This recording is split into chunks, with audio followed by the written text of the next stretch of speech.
নমস্কাৰ সৰকাৰি কৰ্মচাৰী আৰু পেঞ্চনাৰ লগত জড়িত এটা গুৰুত্বপূৰ্ণ ভিডিঅ'লৈ আপোনালোকক স্বাগতম জনাইছো। প্ৰথম খবৰটি আপোনালোকে দেখিছে যে অসম চৰকাৰৰ ফালৰ পৰা বাজেট ভাষণত উল্লেখ কৰা হৈছিল যে ঠিকাভিত্তিক যিসকল কৰ্মচাৰী আৰু যিসকলৰ চাকৰিকাল 60 বছৰলৈকে এক্সটেণ্ড কৰা হৈছে তেওঁলোকৰ ক্ষেত্ৰতো আপোন বাহন আৰু আপোন ঘৰ স্কিম এক্সটেণ্ড কৰা হৈছে। গতিকে এটা সুখবৰ, এতিয়াৰ পৰা কন্টেক্সুৱেল কৰ্মচাৰী আৰু গভৰ্ণমেণ্ট আণ্ডাৰটেকিং ইনষ্টিটিউশ্যনত থকা যিসকলৰ চাকৰি 60 বছৰলৈকে আছে তেওঁলোকেও ইয়াৰ সুবিধা লাভ কৰিব, আপোন বাহন আৰু আপোন ঘৰ স্কিম। আপোনালোকে দেখিছে লেটাৰখনত লিখা আছে ছিনিয়ৰ মোষ্ট ছেক্ৰেটাৰী বুলি লিখিছে আৰু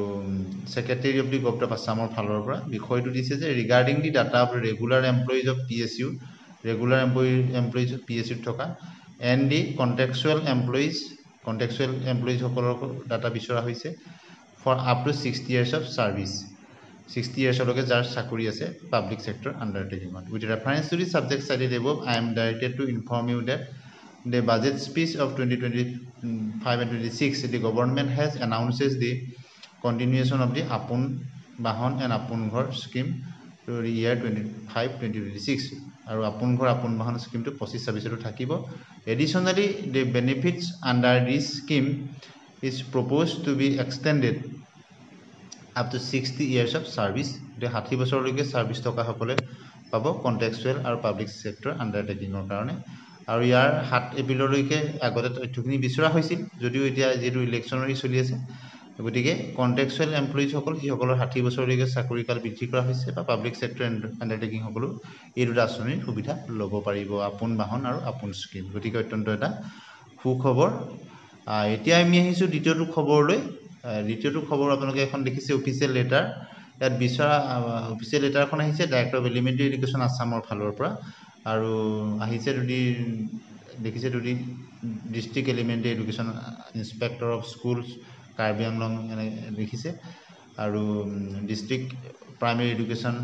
অফিচাৰ কাৰ্বি আংলং আহিছে আৰু বিষয়বস্তুটো হৈছে submission of detail information of the employees who join gov service on after 1st 2005 2005 বা তাৰ পিছত যিসকলৰ এপইণ্টমেণ্ট হৈছিলে আৰু বিষয়টো দিছে with reference to the subject cited above, I would like to state that gov has forwarded a letter under the reference to provide the detailed information of the employees who joined gov service on or after 1st February 2005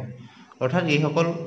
যিসকলে তেওঁলোকৰ বিজ্ঞাপনাদি 2005 আগতে হৈছিল কিন্তু তেওঁলোকৰ চাকৰি নিযুক্তিহে তাৰ পিছত হৈছিল, তেওঁলোকৰ ক্ষেত্ৰত পুৰণি পেঞ্চন আঁচনি পুনৰুদ্ধাৰ কথা ঘোষণা কৰা হৈছিল আৰু সেই সম্পৰ্কত তেনে কৰ্মচাৰী ডাটা বিচৰা হৈছে। এতিয়া আহিছোঁ আমি তৃতীয়টো খবৰ, য'ত কৰ্মচাৰী মৃত্যু 6 মাহৰ ভিতৰতে নিযুক্তি সম্পন্ন কৰিবলৈ নিৰ্দেশ দিয়া হৈছে অনুকম্পামূলক নিযুক্তিৰ ক্ষেত্ৰত আৰু লিখা হৈছে যে বন্ধ নহয় অনুকম্পামূলক নিযুক্তি 56টা গোচৰৰ ভিত্তিত ন্যায়ালয়ৰ ৰায়। আৰু গুৱাহাটী উচ্চ ন্যায়ালয়ে জাৰি কৰা এই গুৰুত্বপূৰ্ণ ৰায় অনুসৰি চৰকাৰী বিভাগসমূহৰ অনুকম্পামূলক নিযুক্তি বন্ধ কৰিব নোৱাৰিব। পূৰ্বতে অনুকম্পামূলক নিযুক্তিৰ যোগ্যতা অনুসৰি বিবেচনা কৰি চাবৰ কাৰণে ন্যায়ালয়ৰ পৰা নিৰ্দেশ দিয়া হৈছে। গতিকে চতুৰ্থটো খবৰ যে কেন্দ্ৰীয় চৰকাৰৰ দৰে অসম চৰকাৰেও 8ম দৰমহা আয়োগ গঠন কৰিব লাগে আৰু পুৰণি পেঞ্চন নীতি বাহাল ৰাখক। এই সম্পৰ্কত নলবাৰী জিলা মাধ্যমিক শিক্ষক আৰু কৰ্মচাৰী সংস্থাৰ শপত গ্ৰহণ অনুষ্ঠানত তেওঁলোকে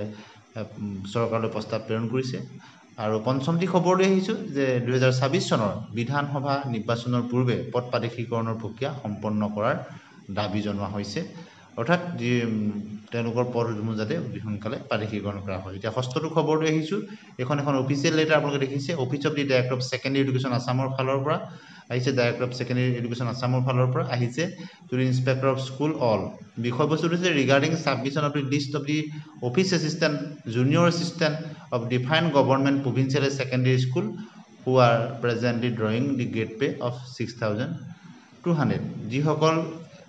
প্ৰভিঞ্চিয়েলাইজ বা গভৰ্ণমেণ্ট স্কুলত তেওঁলোকে 6,200 লাভ কৰে গ্ৰেড পে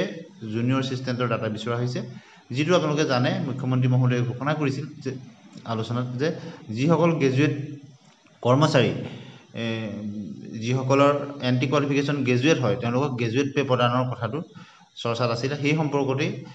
এনে তথ্যসমূহ বিচৰা হৈছে যিসকলে জুনিয়ৰ এছিষ্টেণ্ট বা অফিচ এছিষ্টেণ্টে 6,200 গ্ৰেড পে লাভ কৰে। ইয়াৰ উপৰি মুখ্যমন্ত্ৰী মহোদয়ে সামাজিক মাধ্যমত চৰকাৰী কৰ্মচাৰীসকলৰ যি প্ৰচেষ্টা তাক শলাগ লৈছে আৰু তেওঁলোকৰ প্ৰতি যিখিনি সুবিধা প্ৰদান কৰা হৈছে সেই কথাও তেওঁ উল্লেখ কৰিছে য'ত পুৰণি পেঞ্চন নীতি পুনৰুদ্ধাৰৰ কথা কোৱা হৈছে 1 ফেব্ৰুৱাৰী 2005 আগতে আৰম্ভ হোৱা কৰ্মচাৰীসকলৰ কাৰণে পুৰণি পেঞ্চন পুনৰুদ্ধাৰৰ সিদ্ধান্ত গ্ৰহণ কৰিছে লগতে নতুনকৈ ইউনিফাইড পেঞ্চন স্কিম যিটো 1 এপ্ৰিলৰ পৰা কেন্দ্ৰীয় চৰকাৰৰ ক্ষেত্ৰত কাৰ্যকৰী হৈছে গতিকে অসম চৰকাৰো তাক কেন্দ্ৰীয় চৰকাৰ অনুসৰি অনুসৰণ কৰাৰ কথা উল্লেখ কৰা হৈছে আৰু যিসকলে পূৰ্বৰ এনপিএছত থাকিব বিচাৰে তেওঁলোক এনপিএছত থাকিব পাৰিব যিসকলে ইউপিএছলৈ যাব বিচাৰে তেওঁলোক ইউপিএছলৈ যাব পাৰিব ইয়াৰ উপৰিও কেন্দ্ৰীয় চৰকাৰৰ সমাহাৰত ডিএ আৰু ডিআৰ বৃদ্ধিৰ সিদ্ধান্ত কৰা হৈছে বৰ্তমান এই ডিএ আৰু ডিআৰ বৃদ্ধি হৈ 55% হৈছেগৈ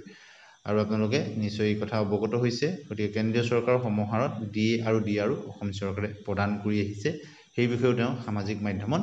উল্লেখ কৰিছে গতিকে ইয়াৰ উপৰিও অসম চৰকাৰৰ কৰ্মচাৰীসকলৰ কাৰণে অন্যান্য নতুন কিছু সুবিধা প্ৰদান কৰা হৈছে কৰ্মচাৰী আৰু পেঞ্চনাৰৰ ক্ষেত্ৰত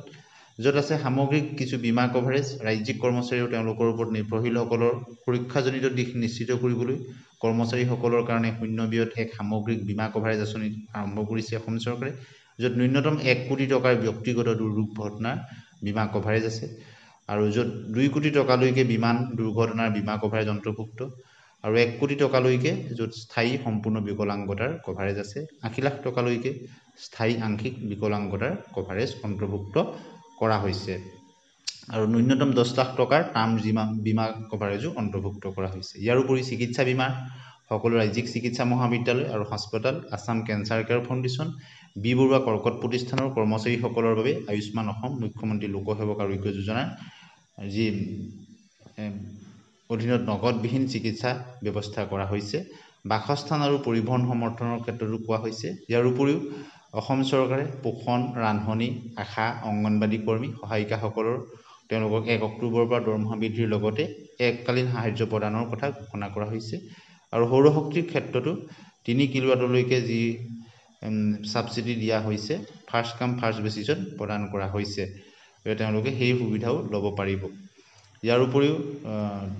চৰকাৰে কৰ্মচাৰীসকলৰ লগত জড়িত অন্যান্য দিশসমূহৰ ক্ষেত্ৰতো গুৰুত্ব প্ৰদান কৰিছে য'ত কৰ্মচাৰীসকলৰ লগতে তেওঁলোকৰ লগত নিৰ্ভৰশীল পৰিয়াল যাতে উপকৃত হ'ব পাৰে এই সকলোখিনি দিশ চাই সকলো তেওঁলোকৰ কৰ্মচাৰীসকলৰ জ্ঞাতাৰ্থে বহুখিনি সুবিধা প্ৰদান কৰা হৈছে আৰু সকলোখিনি কথা তেওঁ সামাজিক মাধ্যমত লিখিছে আৰু লগতে অসম চৰকাৰৰ কৰ্মচাৰীসকল তেওঁ বিকশিত অসমৰ অগ্ৰগামী সেনানী হিচাপে তেওঁ উল্লেখ কৰিছে আৰু তেওঁলোকক শক্তিশালী কৰিবলৈ বা তেখেতসকলৰ পৰিয়ালক যত্ন ল'বলৈ অসম চৰকাৰে কি কাম আগবঢ়াইছে সেই বিষয়ে তেওঁ অৱগত আৰু এতিয়া অন্য এটা খবৰ লৈ আহিছোঁ য'ত স্বদায়বদ্ধতাৰ প্ৰমাণপত্ৰ দি স্কুলৰ মুৰব্বীয়ে তেওঁলোকে পেঞ্চন ল'ব পাৰিব যে মাধ্যমিক পৰ্যায়ৰ বিদ্যালয়সমূহৰ মুৰব্বী প্ৰধান শিক্ষক তথা প্ৰিন্সিপালসকলে তেওঁলোকে স্বদায়বদ্ধতাৰ প্ৰমাণপত্ৰ দাখিল কৰি নিয়মীয়া পেঞ্চন লাভ কৰিব পাৰিব আৰু বিদ্যালয় মুৰব্বীসকলক তথা বিশেষকৈ মাধ্যমিক শিক্ষক আৰু কৰ্মচাৰী সংস্থাৰ প্ৰাক্তন সাধাৰণ সম্পাদক গোবিন্দ কলিতাই কয় যে বিদ্যালয় মুৰব্বীসকলক অৱসৰৰ পিছত অডিটৰ নামত হাৰাশাস্তি কৰি অহা হৈছিল আৰু অডিট পেঞ্চনৰ পৰা তেওঁলোক বঞ্চিত হৈ থাকিবলগীয়া হৈছিল মুৰব্বীসকল আৰু এনে সময়তে অডিট বিভাগে নিৰ্ধাৰিত সময়ত ৰিপৰ্ট দাখিল কৰিব নোৱাৰিলে দায়বদ্ধতাৰ প্ৰমাণপত্ৰ দিয়ে মুৰব্বীসকলে পেঞ্চন লাভ কৰাৰ যি নিৰ্দেশনা জাৰি কৰিছে সেয়া এক যুগান্তকাৰী সিদ্ধান্ত বুলি তেওঁ অভিহিত কৰিছে গতিকে আজিৰ এই ভিডিঅ'টিৰ যোগেদি আপোনালোকক অসম চৰকাৰৰ কৰ্মচাৰী পেঞ্চনৰ লগত জড়িত কেইবাটাও গুৰুত্বপূৰ্ণ খবৰ আগবঢ়াই দিলোঁ এনেধৰণৰ খবৰৰ কাৰণে আমাৰ চেনেলটি ছাবস্ক্ৰাইব কৰি দিব ভাল পালে লাইক আৰু শ্বেয়াৰ কৰিবলৈ নাপাহৰিব আজিলৈ আহোঁ ধন্যবাদ